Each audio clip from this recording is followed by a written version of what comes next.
ট্রাম্পের ঘোষণার পরও মোদির সঙ্গে সাক্ষাৎ হলো না। যুদ্ধবিমান বিক্রি করছে পাকিস্তান। পশ্চিমাদের পারমাণবিক হামলার হুমকি পুতিনের। শুনছিলেন শিরোনাম, এবারে জানিয়ে দেব বিস্তারিত। যুক্তরাষ্ট্র থেকে ফিরেছেন ভারতের প্রধানমন্ত্রী নরেন্দ্র মোদী। এ সফরে মার্কিন প্রেসিডেন্ট জো বাইডেনের সঙ্গে দেখা করেছেন তিনি। কোয়াড সম্মেলনে অংশ নিয়েছেন, জাতিসংঘে ভাষণ দিয়েছেন, একাধিক দেশের রাষ্ট্রপ্রধানের সঙ্গে বৈঠক করেছেন, কিন্তু যুক্তরাষ্ট্রের অভ্যন্তরীণ রাজনীতি থেকে দূরে ছিলেন ভারতের প্রধানমন্ত্রী। মোদির মার্কিন সফরের কর্মসূচিতে একাধিক অনুষ্ঠান ছিল। ফিলাডেলফিয়া ও নিউ ইয়র্কে বসবাসরত ভারতীয় কমিউনিটির সঙ্গে দেখা করেছেন তিনি। প্রেসিডেন্ট জো বাইডেন ডেলাওয়ারে তার বাসভবনে নরেন্দ্র মোদীকে স্বাগত জানিয়েছেন। যুক্তরাষ্ট্রের পক্ষ থেকে অনেক প্রাচীন ভারতীয় শিল্পকর্ম ভারতকে ফিরিয়ে দেওয়া হয়েছে। এছাড়া কোয়াড লিডারদের সম্মেলনেও অংশগ্রহণ করেছিলেন মোদি। জাতিসংঘে বিশ্ব শান্তি ও উন্নয়নের জন্য বৈশ্বিক প্রতিষ্ঠানগুলোর সংস্কারের প্রয়োজনীয়তা সম্পর্কে কথা বলেছেন। ফিলিস্তিনি প্রেসিডেন্ট মাহমুদ আব্বাস এবং ইউক্রেনের প্রেসিডেন্ট জেলেনস্কির সঙ্গেও সাক্ষাৎ করেছেন মোদি। অন্যদিকে মোদির সফরের আগে মার্কিন প্রেসিডেন্ট নির্বাচনে রিপাবলিকান প্রার্থী ডোনাল্ড ট্রাম্প জানিয়েছিলেন ভারতের প্রধানমন্ত্রী তার সঙ্গে দেখা করবেন। যদিও এই সাক্ষাৎ হয়নি, কিন্তু প্রশ্ন হলো কেন?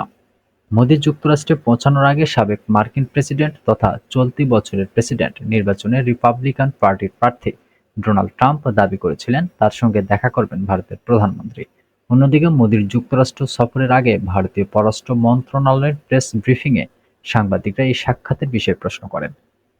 এই সময় পররাষ্ট্র সচিব বিক্রম মিশ্রি জানিয়েছিলেন, এখনো কোনো সিদ্ধান্ত নেওয়া হয়নি, অর্থাৎ ট্রাম্প ও মোদির সাক্ষাতের বিষয়টি নিশ্চিত বা অস্বীকার কোনোটি করেননি পররাষ্ট্র সচিব।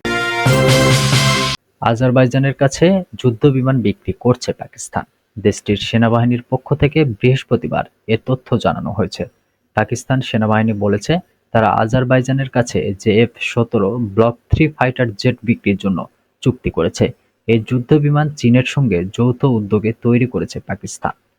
দেশটির ISPR-এর বিবৃতিতে বলা হয়, বন্ধুপ্রতিম দেশগুলোর সঙ্গে প্রতিরক্ষা সহযোগিতা বাড়ানোর জন্য ও আজারবাইজানের বিমান বাহিনীর সক্ষমতা বাড়ানোর প্রচেষ্টা হিসেবে পাকিস্তান যুদ্ধবিমান বিক্রি করছে। সম্প্রতি আজারবাইজানের প্রেসিডেন্ট ইলহাম আলিয়েভ ইসলামাবাদ সফর করেন। তার সফরের সময়ে পাকিস্তানি যুদ্ধবিমানের সক্ষমতা সম্পর্কে তার কাছে বিস্তারিত তুলে ধরা হয়।